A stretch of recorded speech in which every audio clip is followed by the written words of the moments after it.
নমস্কার। আমাদের স্বাদের ফুল ও ফলের ছাদ বাগান, এটা হচ্ছে আমার প্রথম ভিডিও। তো আমি আপনাদের সম্বন্ধে একটু বলতে চাইছি যে ডালিয়া ফুল আমরা যে চাষ করি, দুটো চারা চাষ করি বা চারটে, যেভাবেই টবে লাগাই আমরা দুটো পার্টে করতে পারি। প্রথম যে চারা দুটো আমরা নিয়ে আসছি, সেই দুটোকে আনার পরে 1 মাস পরে আমরা আবার দুটো চারা নিয়ে আসতে পারি। ঠিক যেমন আমি করেছি। দেখুন এইদিকে যে গাছগুলো রয়েছে, আমার গাছগুলোতে ফুল এসে গেছে।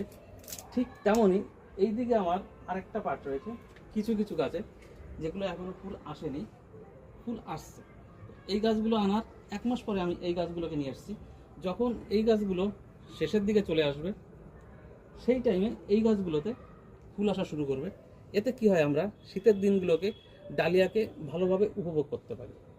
যেমন রয়েছে এই যে কালারগুলো রয়েছে, হলুদ এবং গোলাপি লাল কালার, এই দিকের ডালিয়াগুলো ভ্যারাইটিস কালার রয়েছে। সেজন্য বলছি, আপনারা যখন ডালিয়া চাষ করবেন শীতের মৌসুমে, দুটো পাটে করবেন। আপনি 4টে চারা লাগাবেন, দুটো দুটো করে আলাদা আলাদা লাগাবেন, একসঙ্গে লাগাবেন না। সেজন্যই বলছি, অনেকদিন ফুলটা আমরা পাবো এবং ভ্যারাইটিস রঙের পেতে পারি। সেজন্যই এই একটা উপদেশ আপনাদেরকে দিলাম। ধন্যবাদ, সবাই ভালো থাকবেন।